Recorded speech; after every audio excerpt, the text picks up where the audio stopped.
मध्य प्रदेश में 16 बच्चों की जान लेने वाले कोल्ड्रिंक सिर्फ किसी दवा फैक्ट्री में नहीं बल्कि एक जहर घर में बन रहा था, जहां घरेलू गैस चूल्हे पर केमिकल उबाले जा रहे थे, प्लास्टिक पाइपों से जहरीला तरल टपक रहा था और बिना दस्ताने बिना मास्क के मजदूर मौत का सिर्फ घोल रहे थे। जांच में खुलासा हुआ कि कांचीपुरम की श्रीसन फार्मास्यूटिकल ने इस सिरप को बनाने के लिए इंडस्ट्रियल ग्रेड केमिकल चेन्नई के स्थानीय डीलरों से नगद और जी पे से खरीदे, वो भी बिना किसी जांच या अनुमति के। यानी सिरप में इस्तेमाल होने वाले अहम रासायनिक तत्व प्रोपाइलिन ग्लाइकाल को किसी प्रमाणित दवा सप्लायर से नहीं बल्कि पेंट और केमिकल व्यापारियों से लिया था, वो भी बिना किसी परीक्षण के। इस सिरप में पाया गया 48.6% डाइइथिलीन ग्लाइकाल वही रसायन जहर है जो पेट और एंटी फ्रीज में इस्तेमाल होता है। यही जहर बच्चों की दवा बनाकर उनके गले से नीचे उतरा और सीधा किडनी फेल कर गया।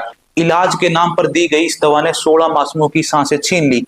जांच में सामने आया कि मौत किसी एक गलती का नतीजा नहीं बल्कि पूरी व्यवस्था की नाकामी थी, जहां लाइसेंसधारी दवा निर्माता इंडस्ट्रियल केमिकल से बच्चों की दवा बना रहे थे और देश का नियामक तंत्र बस तमाशा देखता रहा। छिंदवाड़ा की खामोश गलियों में गूंजती माताओं की पुकार केवल स्थानीय विलाप नहीं, यह पूरे राजनीतिक तंत्र के लिए चेतावनी संदेश है। डबल इंजन सरकार यदि वाकई विकास और सुरक्षा का वादा करती है तो उसे अब विस्तार से बताना होगा कैसे वहां बच्चों की जानों को सुरक्षित करेगी, किस तरह नियम और निगरानी को मजबूत करेगी और कब तक उन नेता और अधिकारियों को कठोर सजा दी जाएगी जिन्होंने इस त्रासदी के लिए जिम्मेदारियों की उपेक्षा की। बगैर पारदर्शिता और कठोर सुधारों के हर वादा सिर्फ शब्दों तक तिरछा पुल होगा और जब पुल टूटेगा उसका मलबा जनता की हड्डियों पर गिरता रहेगा।